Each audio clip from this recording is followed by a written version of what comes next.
What's up guys, welcome to Velocity Motion Athletic. I'm Coach Daniel and today is an IPS and recovery video on the Piriformis syndrome and its relation to sciatica. So Piriformis syndrome is an injury involving the piriformis muscle. So the piriformis muscle is a super deep muscle which lies on the posterior aspect of the pelvis. It just lies underneath the gluteal muscles. So the reason I say this is a super deep muscle is the regular apparatus we use to measure muscle activity, which is a surface EMG electromyography.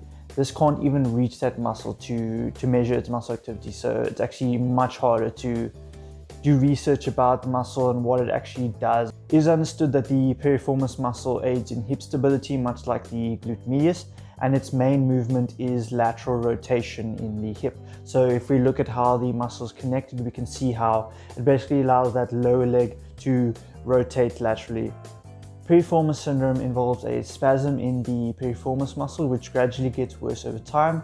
This is a result of micro trauma such as overuse in running and walking, and macro trauma to the gluteal muscles. This results in the sciatic nerve becoming irritated, which runs underneath the piriformis muscle. So the symptoms for piriformis syndrome is pain, tingling and numbness in the gluteal area or running down the leg. Sciatica. So sciatica is a symptom of piriformis syndrome, so it is a result thereof. Another one is pain while sitting for long periods or even walking or running. Another cause of the sciatic nerve irritation is a disc herniation. So the nerve runs through the vertebral column, basically in the lumbar spine, and when you have a bulge or disc herniation, it causes the pressure on the nerve. It is very important to rule out a disc herniation by an orthopedic surgeon. If it is not present, then a good stretching and rehabilitation program will aid in the recovery. Alright, so we know that the piriformis muscle is a super deep muscle that is actually very hard to target. So I'm going to show you 6 of my top stretches and exercises that will help stretch and strengthen the area of the piriformis muscle and the area around it.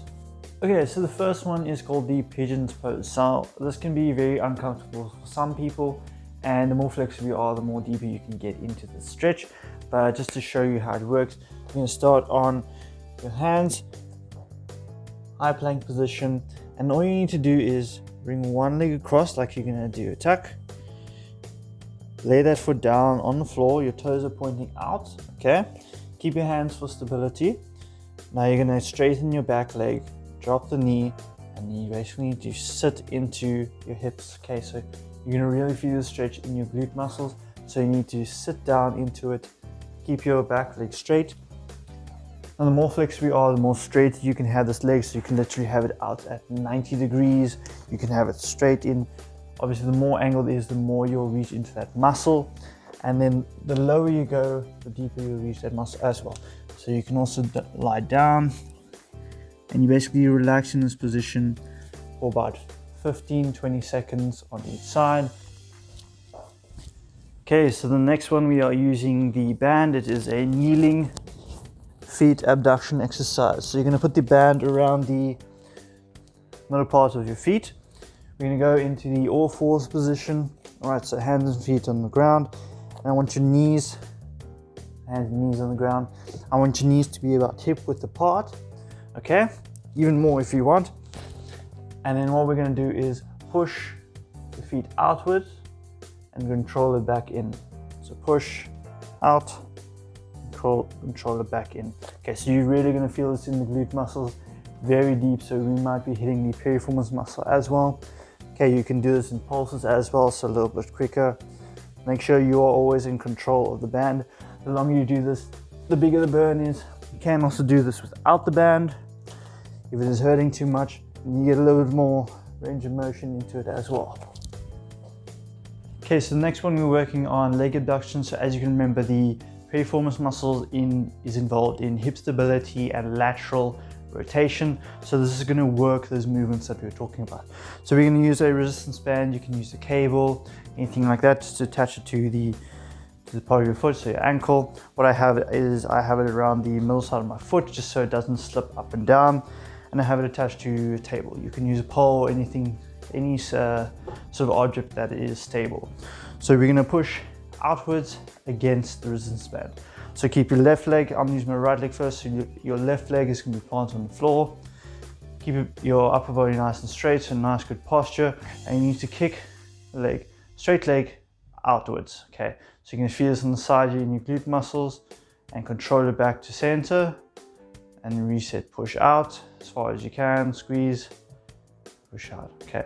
So what you can also do for that little bit of rotation, you squeeze, push out, rotate the foot in, rotate the foot out, and bring it back, okay?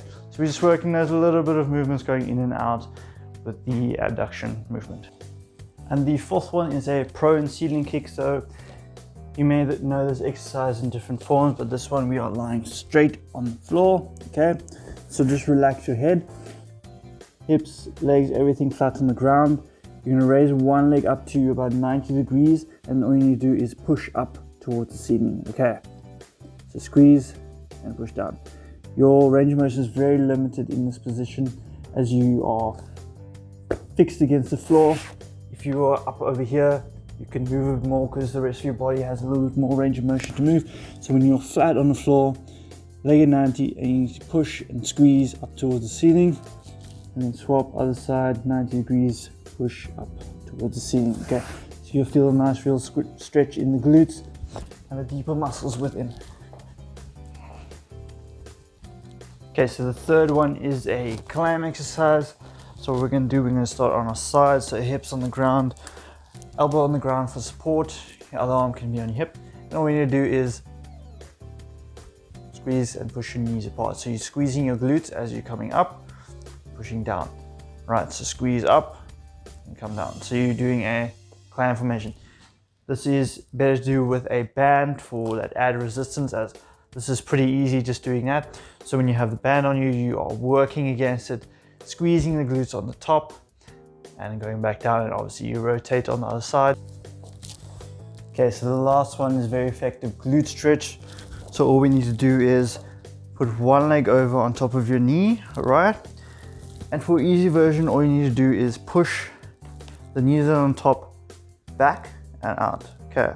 So you are basically almost imagine lifting your hip up, but you're pushing it back, keeping everything stable.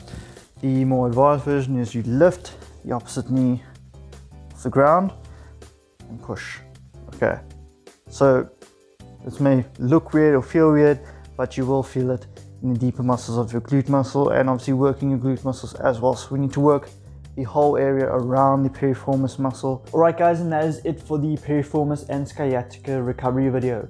If you enjoyed this video, press that subscribe button just to show your support, press that like button, comment what you guys want to see next, if there's any injuries or any specific topic you want me to go through. Follow me on my Instagram pages, Velocity Motion Athletic and Danny_Parsons, just to stay in touch and connect a little bit more. This is Velocity Motion Athletic. I'm Coach Daniel and I'm out. Cheers.